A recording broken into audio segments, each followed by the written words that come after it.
L'homme qui nous intéresse aujourd'hui est français. Bonjour. C'est l'une des stars montantes de l'Ultra Trail, Mathieu Blanchard. Le héros de cette Mascarene 2024.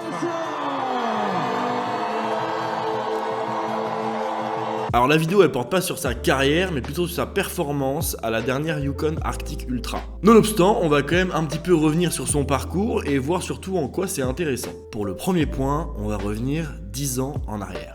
Mathieu vient de trouver un poste d'ingénieur à Montréal, il est parti pour une nouvelle vie. On est en 2013, il a 26 ans et Mamadou Sakho vient d'inscrire un doublé contre l'Ukraine. Nouvelle occasion. Il est un peu dans un sale état à ce moment-là Mathieu, puisqu'il sort de 6 mois en mer Rouge, où il avait un petit job de moniteur de plongée. Donc bon, on va dire que ça a pas mal picolé et il s'est même mis à la clope. À Montréal, il se dit... petite remise en forme, on part sur un footing. Mais au bout de même pas 3 km, il s'arrête, il peut plus. 9 ans après, il finit deuxième de l'UTMB. Bah, je vous avais dit, ça va aller vite. Vexé, il se donne un objectif, faire le marathon de Montréal, qui a lieu dans 4 mois, et il se donne l'objectif de le faire en moins de 3 heures, ce qui est assez haut comme objectif. Et c'est une belle idée de con, globalement, puisqu'il fait que de se blesser. Mais force est de constater, il court, termine son premier marathon en 3h00. On commence peut-être à tenir un gars à part là. Et si j'ai les yeux éclatés, c'est parce que je suis en pleine crise d'allergie actuellement. 3 ans, des dizaines de marathons et un temps record de 2h32 plus tard, Mathieu y reçoit une invitation pour l'Ultra Trail Arikana. À ce moment, il sait même pas vraiment ce que c'est. Et peut-être que vous aussi d'ailleurs. On a le marathon, donc 42 km. Entre 42 et 80, c'est ce qu'on appelle le trail. Et au-dessus, c'est l'Ultra Trail. Donc entre 80 et ce que tu veux. Théoriquement, la circonférence de la Terre, c'est 40 000 bornes. Donc tu peux faire des tours. Allez tout le monde, faites des tours de terrain. Mathieu, fais un tour de planète toi. Mathieu, si tu regardes la vidéo, fais pas ça. Putain, je lui ai donné une idée de con. Bref, cet Ultra Trail, c'est 80 bornes et il le gagne. Tout simplement. Et on va voir qui c'est qui va gagner. Vous devinez bien, vous inscrivez à un truc un peu comme ça, vous explosez tout le monde, ça retient un peu son attention, Mathieu. Il va faire de plus en plus d'ultra, il va même carrément trouver un équipementier, Salomon, et il enchaîne les performances. À tel point qu'à partir de 2021, il se fait vraiment un nom dans le monde de l'Ultra Trail en terminant 3ème de l'UTMB, qui est l'Ultra Trail du Mont Blanc. Spectators to the finish! Qui est ni plus ni moins que l'Ultra Trail le plus prestigieux au monde. L'année suivante, il termine 2ème de ce même UTMB et il réalise une performance légendaire. Et je pèse mes mots. Après sa 3ème place de 2021, le voici donc dauphin de Kilian Jornet. Il devient le 2e homme à passer la mythique barre des 20 heures qui n'avait jamais été dépassée, si ce n'est 5 minutes avant par Kilian Jornet qui remporte la course ce jour-là. Pour une 4e victoire ici sur le DMB, monsieur Kilian Jornet Burgada sur la ligne d'arrivée à la première place. Kilian Jornet, pour vous situer, c'est le Lionel Messi de l'Ultra Trail. On va pas s'attarder, même si en vrai ça mériterait. Mais en vrai, si ça vous intéresse, je vous renvoie vers une vidéo de Fatch qui fait un focus sur l'édition 2022 de l'UTMB. Et on arrive aujourd'hui, Mathieu est une star montante d'un sport en pleine explosion. Il vient juste de remporter la Diagonale des Fous, il y a genre 6 mois, et la Diagonale des Fous, c'est l'un des 4 majors de l'Ultra Trail, donc avec l'UTMB et 2 ultras qui ont lieu aux States. C'est un peu comme les grands chelems au tennis. Et si vous avez trouvé le parcours facile et tout tracé, c'est parce que déjà je suis allé très vite, et vous vous trompez. C'est pour ça que je trouve son histoire si intéressante. C'est vraiment une histoire de résilience, Mathieu Blanchard. J'ai eu la curiosité d'acheter son autobiographie et on découvre tout le parcours qu'il a eu jusque-là. Entre grosses blessures, rupture amoureuse, le doute de certains proches et même l'amputation d'une jambe de son petit frère.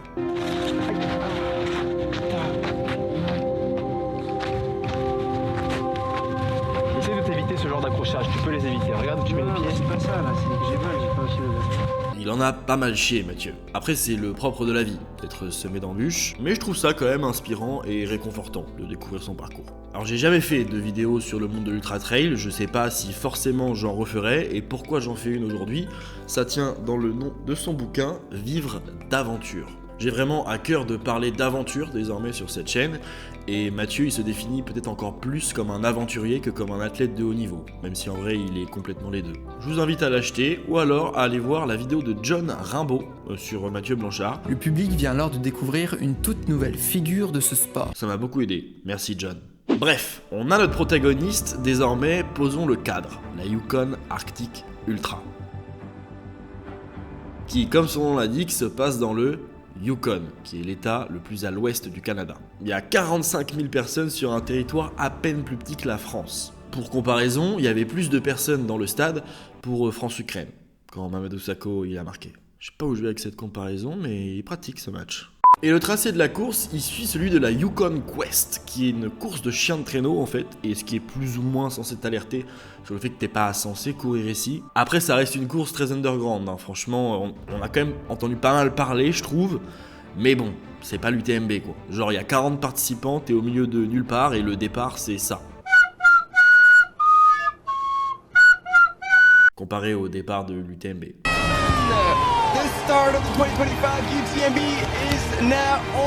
Normalement, l'arrivée c'est Dawson City, là où il y avait la ruée sur l'or, si ça vous dit quelque chose. Mais là, l'arrivée, ce sera dans une ville qui s'appelle Faro, c'est au Portugal. Celle-là, elle est bien. D'ailleurs, je suis pas sûr à 100% de cette info que je vous donne, mais apparemment, c'est le film L'Appel de la Forêt qui aurait donné envie à Mathieu d'aller courir cet ultra. Je sais pas si vous connaissez. C'est un film qui prend place dans le Yukon, du coup, et qui a lieu lors de la ruée sur l'or. Après, je suis vraiment pas sûr de l'info, mais ça fait toujours une petite reco. En plus, dans le film, il y a Harrison Ford, Omar Sy et un petit chien trop mignon. Après, le chien, il est joué par un acteur, ce qui donne ce genre d'image au tournage. Ok. S'égare pas mal là, hein. Allez, un petit coup de main à Mamadou Sakho. Cette année, Mathieu il avait le choix entre 350 et 600 km. Commencez à connaître le loustic. Oui, je l'appelle le loustic, ça fait des semaines que je bouffe du blanchard, je prends la conf. D'ailleurs Mathieu, abonne-toi. Il opte du coup pour 600 km qui peuvent s'étendre jusqu'à 640 si jamais tu fais des erreurs d'orientation. Oui, parce qu'en plus il faut se diriger dans ça.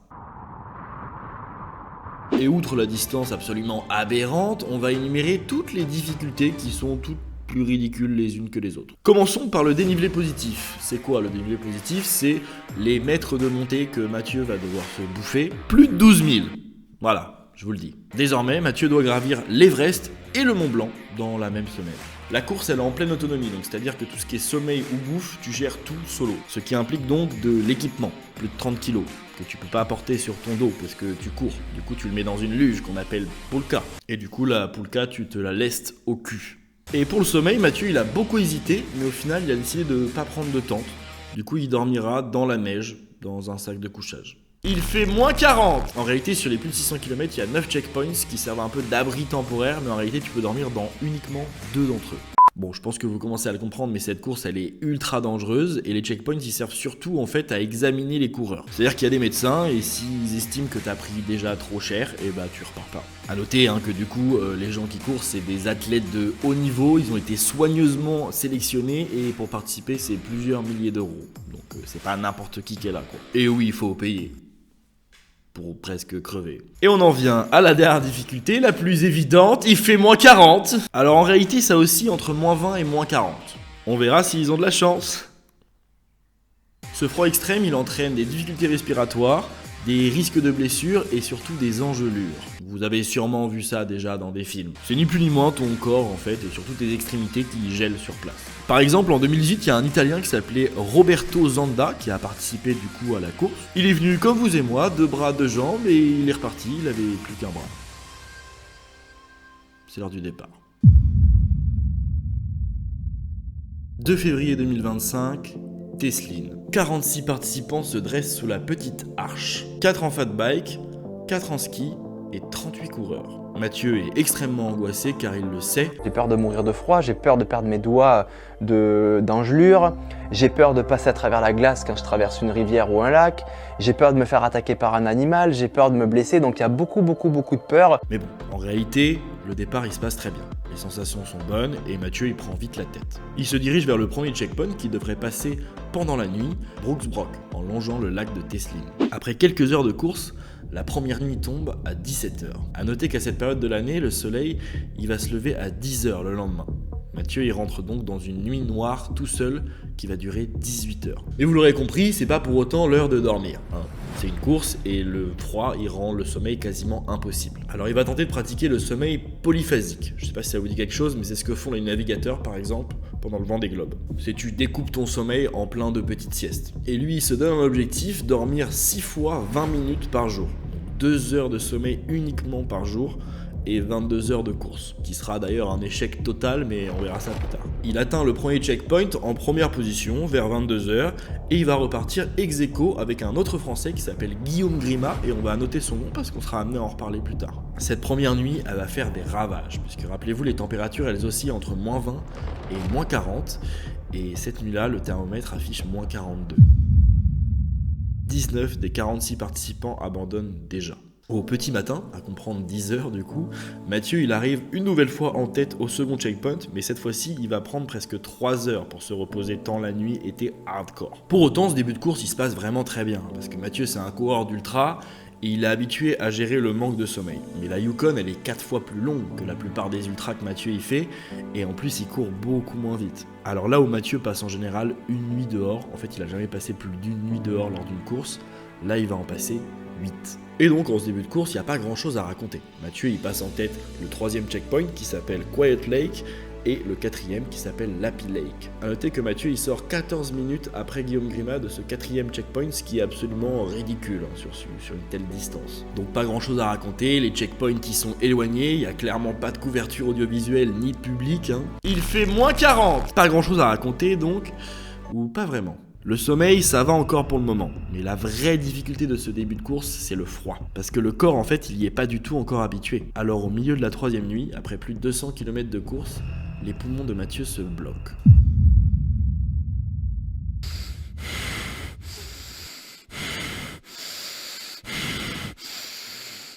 Mathieu s'essouffle au moindre mouvement et il peut quasiment plus avancer. Ce qui est très chiant quand tu es engagé dans une course, mais ce qui est encore plus quand il fait -40 en pleine nuit et que tu es au milieu de nulle part. L'arrêt, c'est la mort, le mouvement, c'est la vie. On s'arrête peut-être 10 secondes pour boire un petit peu d'eau. Ça suffit ces 10 secondes pour commencer à avoir un petit peu froid aux doigts, froid aux pieds, et si on reste une minute, le froid nous pénètre, nous fait glacer les doigts, il y a des petits cristaux qui vont venir sous les doigts, ils vont devenir tout noirs et puis après on va devoir les couper. Et là, il peut quasiment plus bouger. Alors il a 2 possibilités, enclencher son signal SOS, mais il pourrait être trop tard lorsque les secours arriveront, ou pousser jusqu'au 5e checkpoint, Rose River, qui est en plus l'un des 2 abris où tu peux dormir. Alors il va s'y diriger, très péniblement. À ce moment-là, il le sait, sa course elle est finie. Il doit désormais essayer de sauver sa vie. Et il va la sauver, puisqu'il arrive au petit matin à Rose River, après une nuit de souffrance terrible. Je suis dans un état. Bon, je dois vous avouer que c'est le truc le plus dur que j'ai fait de ma vie là. Déjà rendu là à la moitié, j'ai jamais autant souffert de tout ce que j'ai fait dans ma vie. Tout compris, ultra trail, aventure, tout. Je suis au max. Je suis au max de la fatigue. Je suis au max des mauvaises sensations, je suis au max du froid. Là, 300 bornes, il faut refaire 300 bornes, je vois pas comment c'est possible.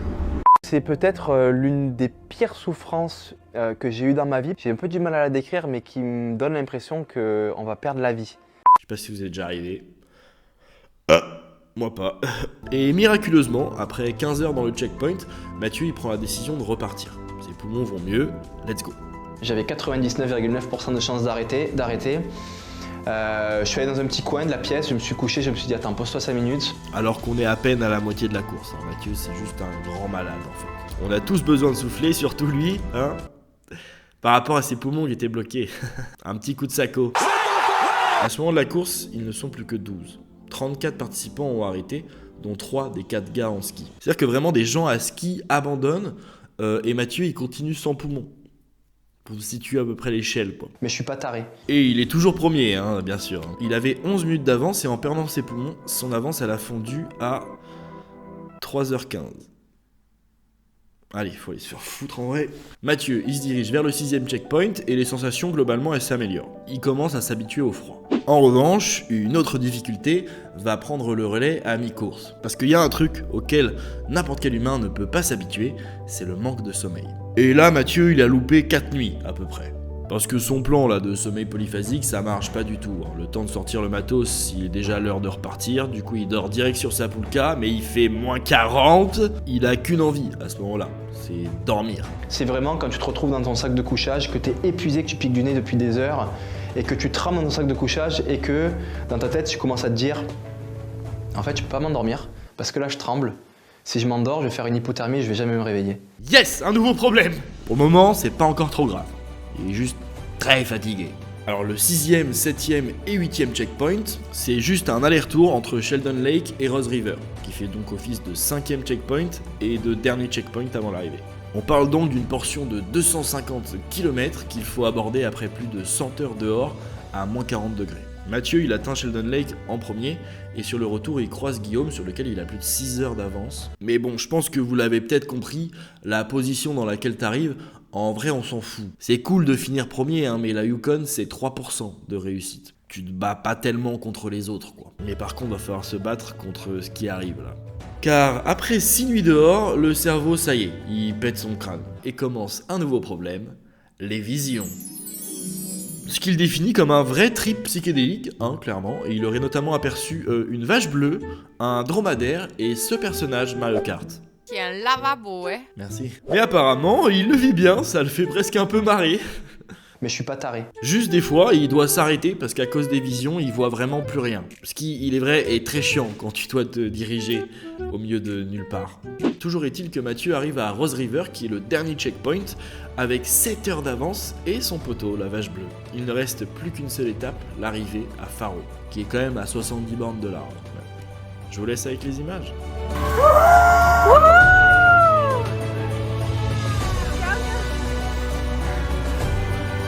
Yeah! Look at the crowd. Oh, that's amazing.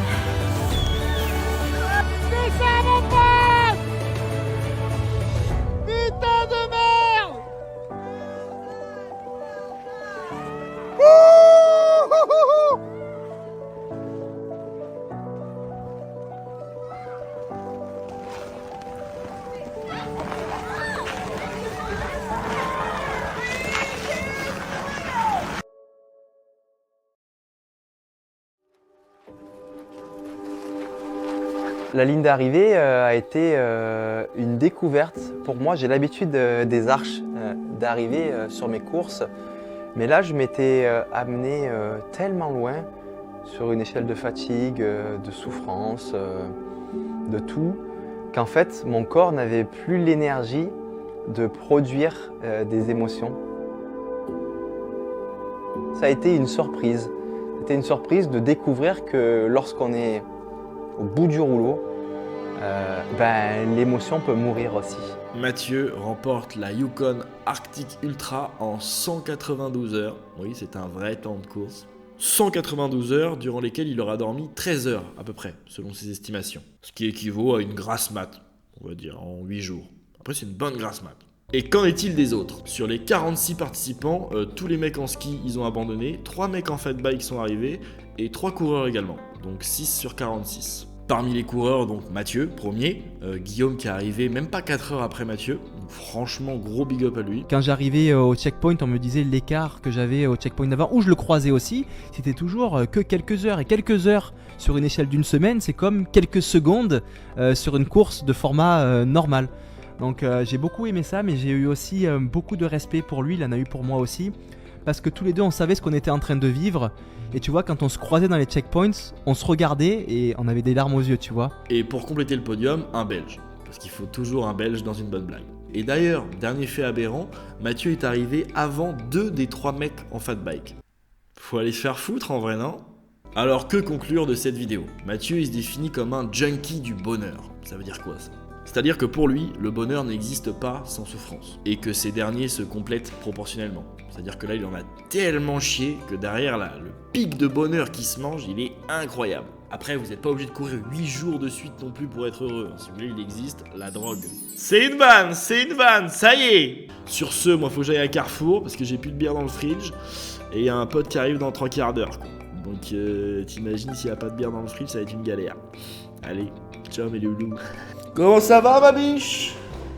Ma biche? Formidable.